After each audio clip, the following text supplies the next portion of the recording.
The best platform for outreach is LinkedIn and email. Mm. Instagram is dead. Don't outreach on Instagram. Instagram is Okay. good for creating content, create reels to get viral, and to by that you can acquire clients. But if you want to outreach brands, find the brands on LinkedIn, and then you can easily just outreach to the founder and with the offer. To be honest, offer is most important stuff. So So Priyesh, you were mentioning that outreach is so crucial for agency owners. Unless you have extremely huge following, like 100K plus followers, right? So you mentioned that LinkedIn is there, email is there. What would you say you do different, or what would you recommend people doing nowadays?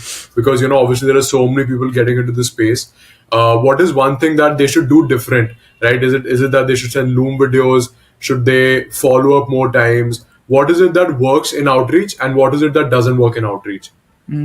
what works in outreach is like one thing which one of my friend Rohit also says, is very famous creator on LinkedIn, is like start working with the bigger creators at very low prices or like sometimes free. Get the credibility out of them.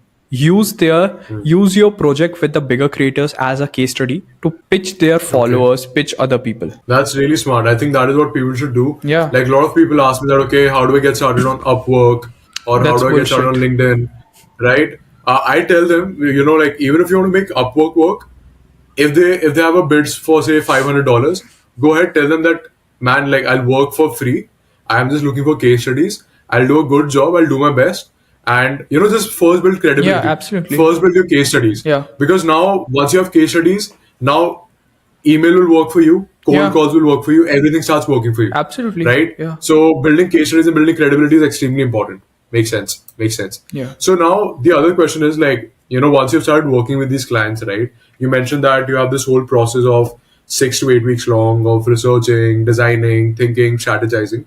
Then post that, right? Once you actually start the development work, how do you keep your clients involved in the project? How do you keep them? How do you communicate with them? Okay. Essentially, how do you make them fall in love with you and your teams, Yeah. so that they can stay with you for a long time and they give you referrals? Earlier, like for the first 2 years, it was all WhatsApp groups and everything.